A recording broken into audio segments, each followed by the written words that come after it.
Hi, thanks. Good to see you guys again, and anybody watching back home. I want to talk to you about a topic near and dear to me. It's been quite a pleasure meeting people here over the past day and seeing other people. It's funny because I have a bunch of people that believe what I believe when I come to these conferences. But of course, at home, it's a totally different experience. Where being vegan in Texas, Houston is a little bit of a rare phenomenon. People look at me like I'm crazy. But I want today to tell you a lot about plant-based diets, about the problem with thinking that we need a lot of protein. And I want to do it because I want to make you join my club. And the first rule of the vegan club is that you tell everybody about the vegan club. So I want to empower you so that when people say, wow, where's your protein? You got to get your protein. You will have an answer for them. So I like getting up on these soapboxes and talking about these topics. And really what I want to do is help you get educated enough so that you could get up on your soapbox and you could talk. Because us sitting here probably already have the information, but we need to get it out to the public. These are my two, I've already programmed them. I got a call from their teacher, from a mom in their class that said, your daughters are trying to turn my kids vegetarian and it's not going to happen. And I was like, good for them. So we're getting out there. There's many reasons to go plant-based. The thing, in physics, they have this thing where they're looking for a unified theory of physics to join quantum physics and Newtonian physics.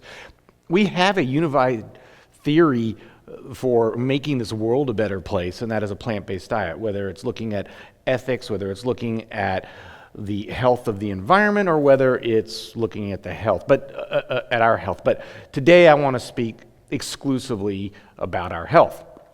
So I'm going to talk about Proteinaholic, which is the subject of the book that I wrote. Now, it's my strong belief is that we shouldn't be talking about food using its component parts. I mean, we shouldn't be talking protein, and we shouldn't be talking fat, and we shouldn't be talking carbs. We should be talking apples and beans and things like that. And so it is kind of ironic for me to have a book called Proteinaholic where I actually target a macronutrient. But I do so because we talk so much about that one macronutrient that I had to kind of get down and dirty with it before we could step back and start looking at whole foods. Because I myself was a protein addict many years ago. I mean, all I could think about was protein. Am I getting enough? I was constantly worried. Am I getting enough protein? Am I getting enough protein? I'm constantly searching for protein. Now, I got 99 problems, but protein is not one of them. In many ways, people say that I'm preaching to the choir because usually I'm giving talks to people that are already following a plant-based diet or interested in a plant-based diet. But even people that are plant-based seem to worry about protein. They think to themselves, I'm plant-based because of whatever it is, the animals, the environment, but they feel like they're a martyr in some way, that they may be sacrificing their health if they don't take all of this protein, so they load up on protein supplements. And there's the soy protein supplements and the pea protein supplements. And, it's because they believe, just like the meat eaters believe, that you have to eat this protein in order to get muscle, and if you don't eat protein, you're going to wither away. Or this thought that there isn't good protein in plants. And so the average person is going to be eating eggs and bacon, right? For breakfast, instead, we're having, we're not going to eat oatmeal. We're going to have our, tempeh and scrambled tofu because you got to have your protein to start the day. That's what The Rock tells you. That must be what you need. Or we have our veggie burgers so that we can keep up with the hamburger people. And they may be having a steak and potatoes. We're going to have our, grilled tempeh or grilled tofu. And it really is based a lot on what I call bro science. You guys heard the term bro science? I got a lot of bros that I meet at the gym, and they believe that this guy, the funny thing about bros, okay? So bros will tell you can't get good protein from plants, and they're eating like 6 chicken breasts a day and all kinds of stuff, and yet they're still drinking protein shakes like crazy. Does their meat not have enough protein either? And this guy did not get that body drinking protein. He didn't.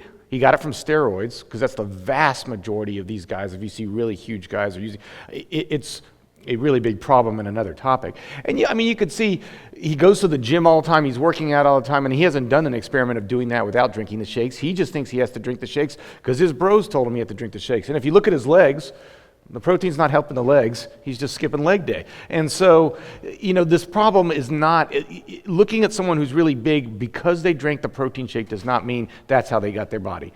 But we've developed this kind of idea in America now that protein is sexy, protein's the thing we got to do. And that's what I believed when I was downing protein shakes in my 30s trying to get muscular. And I wasn't getting muscular. I was actually getting sick. I went to medical school in one of the largest medical centers in the country, where we learned Western medicine, the latest technology. This is the Texas Heart Institute, which interestingly, one of the top hospitals for heart care. On the first floor of that hospital, do you know what's there? McDonald's. McDonald's on the first floor. Absolutely ironic. We have MD Anderson Cancer Center there. They're making cancer history, but cancer's not going anywhere. In fact, MD Anderson's spreading like cancer through the medical center. And we learn about Hippocrates in medical school. And Hippocrates, we take the Hippocratic Oath. Now, nowhere during my time there did I ever learn that Hippocrates said, "Let food be thy medicine and medicine be thy food." That was not part of our Hippocratic Oath or any part of our education. We would sit in classes, and I'm talking for hours upon hours, studying absolute minutia. Absolute minutia. Does my complete and utter knowledge of this cell have anything to do with my day-to-day practice as a physician? No. But I studied it for hours and hours and hours. I studied effect a lot. In other words, I studied what we call pathophysiology. We studied physiology, but we mainly studied pathophysiology, which is a diseased body. We did not discuss how that body became diseased, and we did not discuss nutrition. We got no nutrition training whatsoever, which is why it kills me when I see doctors talking about diet. I went into a field where you would think nutrition would be a big deal. I went into the surgical management of obesity.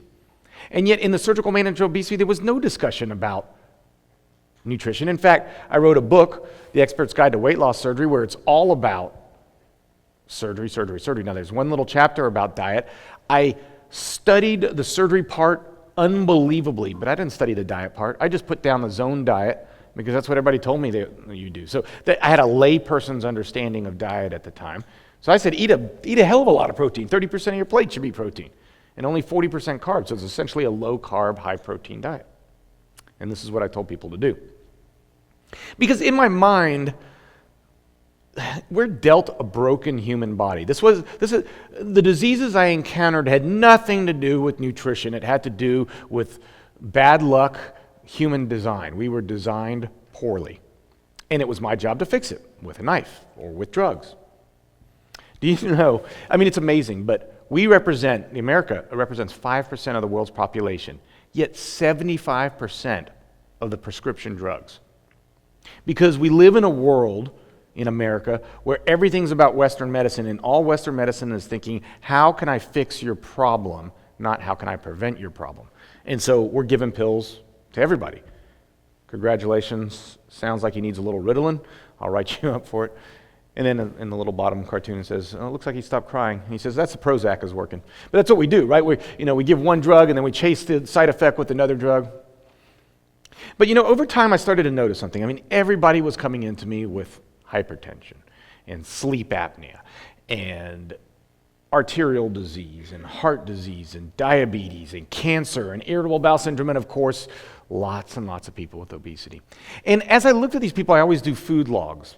I didn't in the beginning, but I started thinking, I wonder what these people are eating. So I started having them write down what they ate. Everybody's eating the same thing, right? Eggs and bacon for breakfast, sandwich with sandwich meat for lunch, chips, crackers, whatever, or beef jerky for snack, and everyone's eating steak, pot roast, chicken, whatever for dinner. And so I started looking at this, and it seemed weird because when I would ask people, why do you think you're overweight? I'm eating too many carbs.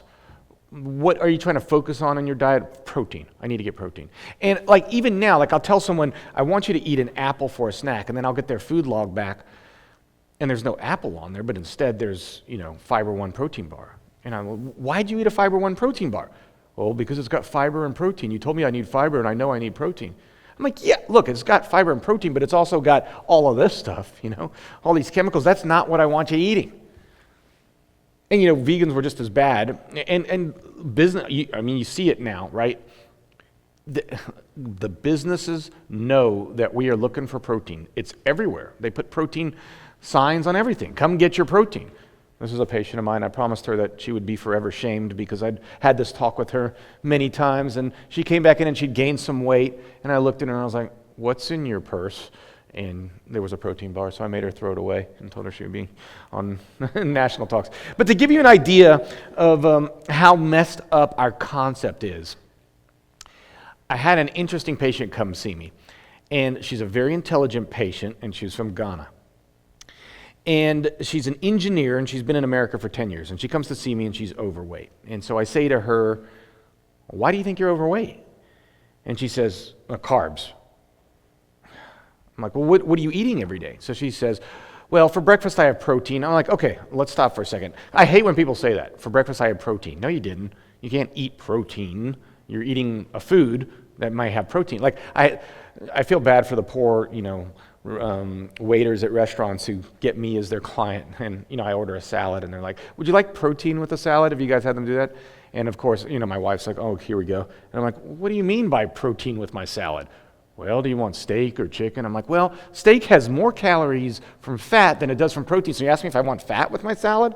And then they're like, listen, I'm 16 years old, a summer job, what do you want from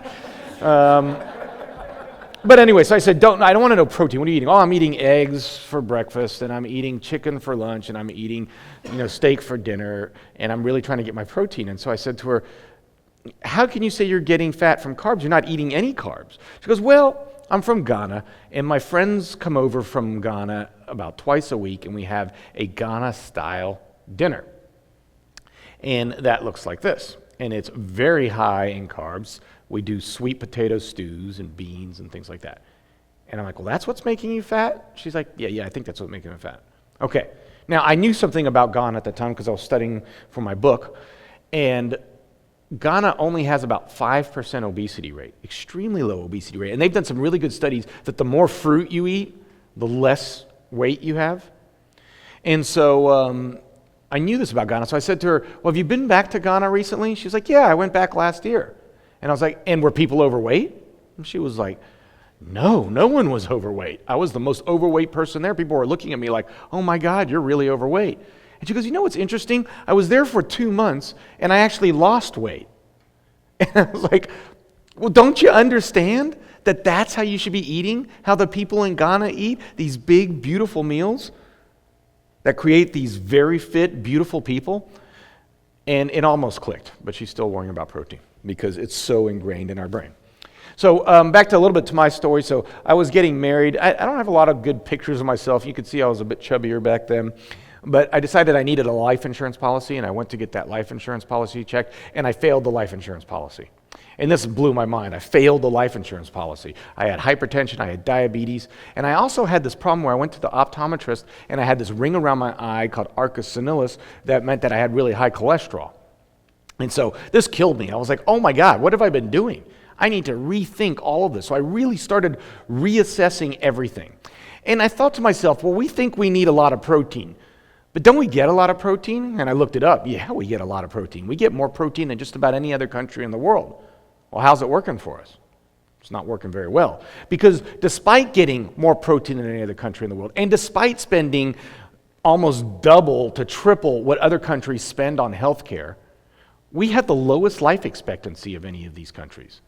The lowest. And we spend a lot more than them, and we've got more obesity, we've got more diabetes, we've got more cancers. So something must be going on. Something's wrong. And I really decided I'm going to study this like crazy. So for several years, we weren't allowed to have dinner parties.